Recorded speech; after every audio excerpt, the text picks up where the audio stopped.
દોસ્તો, આપણે હવે ધ્રાંગધ્રા રોડ પર સ્થિત આવેલ દ્રૌપદી કુંડ અને ભીમલા પગલાની જગ્યાએ આપણે દ્રૌપદી કુંડ અને એને સાઈડમાં છે મહાદેવજીનું ઝાલાવાડ એરિયામાં કીધું છે.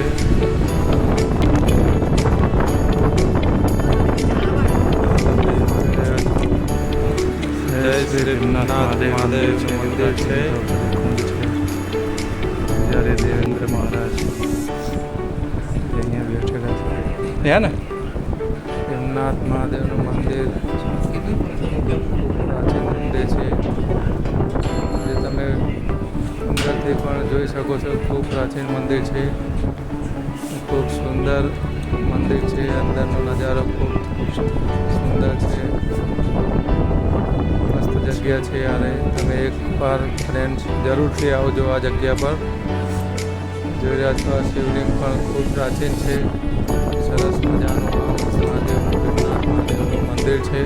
સૌથી પૌરાણિક ખૂબ સરસ છે મંદિર, શ્રી ભીમનાથ મંદિર.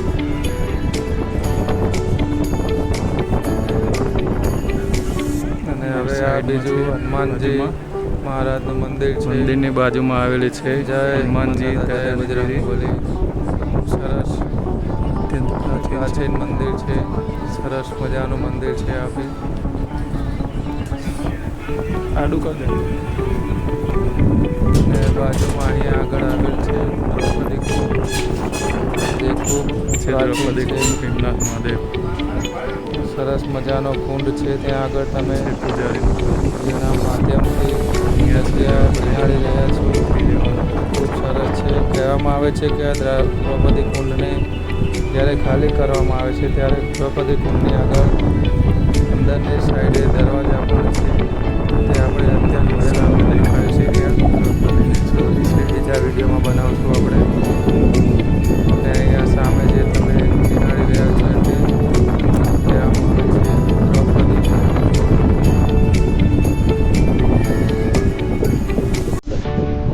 આ તો ભીમનાથ મહાદેવનું મંદિર, હનુમાનજીનું મંદિર.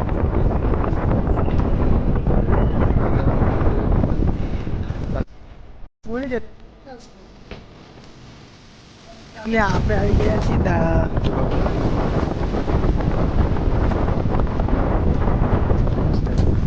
સૌથી પ્રાચીન છે જેનો અવશેષ અત્યારે જે હાલમાં દેખાય છે એ પ્રમાણે છે.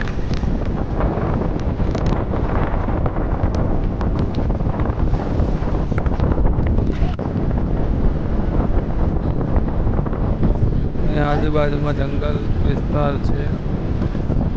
તેથી આ કદાચ કોઈ વ્યક્તિએ જોયેલી હશે જગ્યા બાકી.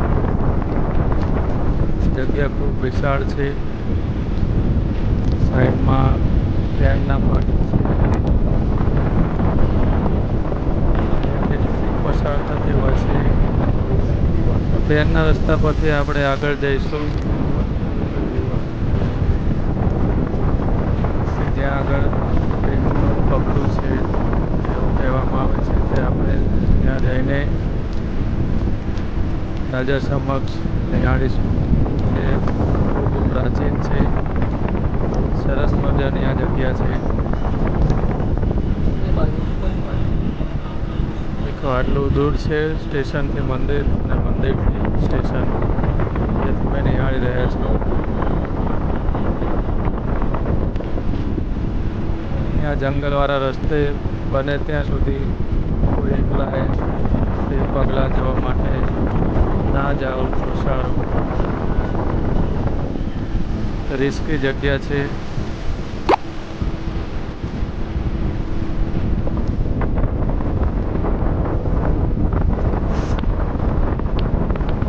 નિશાન જોવા માટે આપણે આગળ વધી શકીએ છીએ. હવે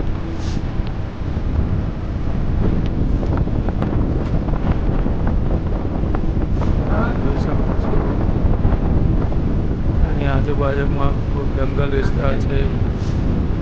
જંગલી જાનવરો પણ આવી શકે છે અંદર એરિયામાં. તેથી સાવચેતી રાખવી. જો એકલા કોઈએ પણ આ જગ્યા પર આવવું નહીં. ટ્રેનો પણ પસાર થતી હોવાથી ખૂબ સાવચેતી રાખવી જરૂરી છે આપણા માટે. રાખીને આગળ વધવું. અહીંયા આપણે શોધી રહ્યા છે પિકનિક જ્યાં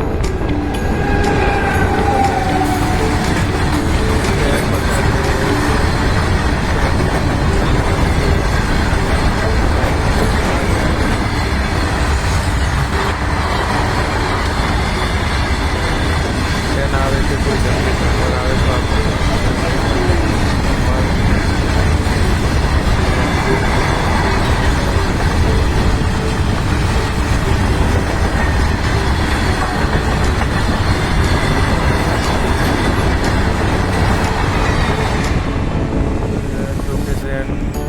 પસાર થઈ ગઈ છે. હવે આપણે આગળ વધતા જઈશું વિડીયોમાં. સાવચેતીપૂર્વક આગળ વધતા રહીશું આપણે. અહીંયા સાઈડમાં કોઈ જગ્યાએ ધજા આવશે વ્હાઈટ કલરની, તે શોધતા શોધતા આપણે આગળ વધતા રહીશું.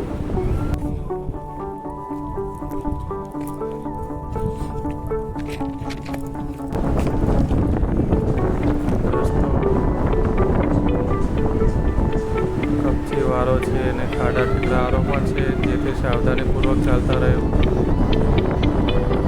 ત્યાં તમે નિહાળી રહ્યા છો, સામે દેખાઈ રહી છે પગલાંની જગ્યા. ત્યાં આગળ વ્હાઈટ ધજા જે લગાવવામાં આવે છે તે તેનું નિશાન છે.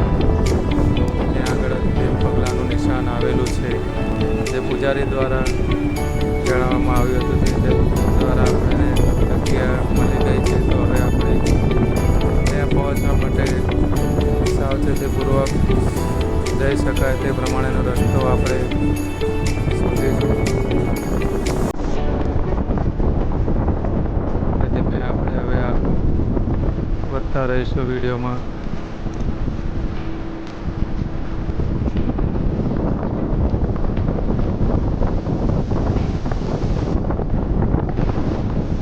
અહીંયા તમે જોઈ શકો છો, અહીંયા કંઈ બધા જાનવરના પ્રાણીના અવશેષો હોય તેઓ પણ વિડીયોમાં તમે જોયું દેખાઈ જગ્યા પર જંગલી જાનવર શેક આગળથી નથી મેં કીધું ને, સાયલન્ટ થઈને ટ્રેલ બાદ સીધો રસ્તો પડતો એવું નહીં પડી વાત કાઢવાની. તો સાવધાનીપૂર્વક આગળ વધતા રહેવું.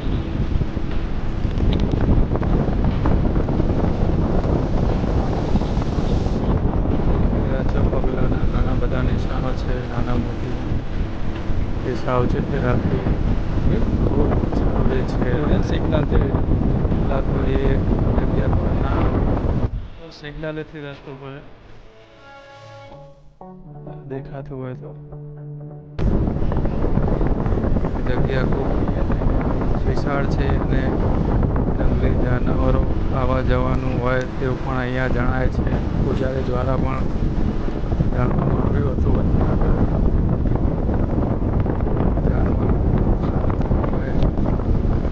એવી વાત કરવામાં આવી નથી.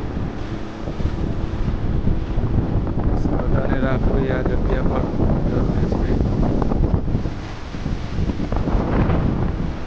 ખૂબ સુમસાન ભયાનક જગ્યા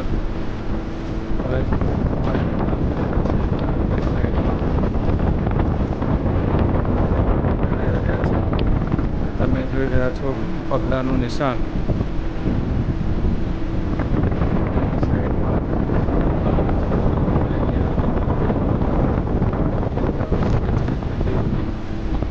તમે ઓળખી શકો કે સાઈડમાં અહીંયા પગલું છે. તમે જોઈ શકો છો આ છે પગલાંના નિશાન. ખૂબ મોટી જગ્યામાં બે પગલાંના નિશાન ખૂબ મોટા હતા, એટલે દેખાતા હતા, બનવાના હતા બે, જે તમે જોઈ રહ્યા છો. અહીંયા થઈને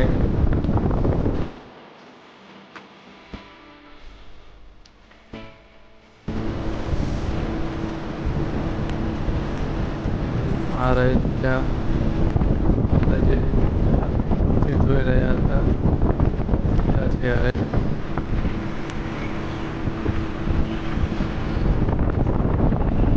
જોઈ રહ્યા છો દોસ્તો આ જગ્યા પાણી પણ ભરાઈ રહેલા જોવા મળી રહ્યા છે.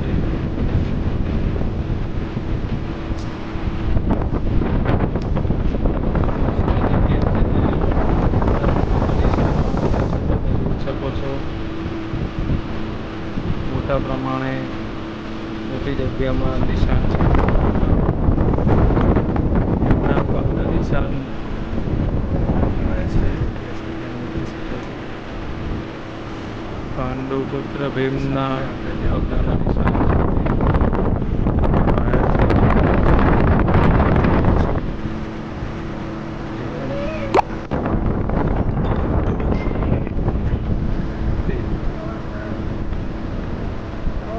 અહીંયા પણ પાણી દેખાઈ રહ્યું છે. જેમ કેરળમાં તે પ્રમાણે અહીંયા આગળ પાણી ભરાઈ ગયેલ છે.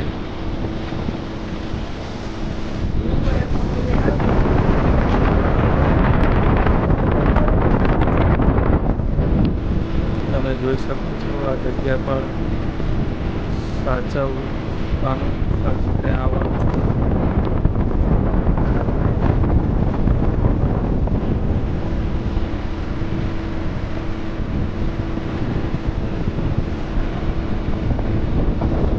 શું કીધા? ખબર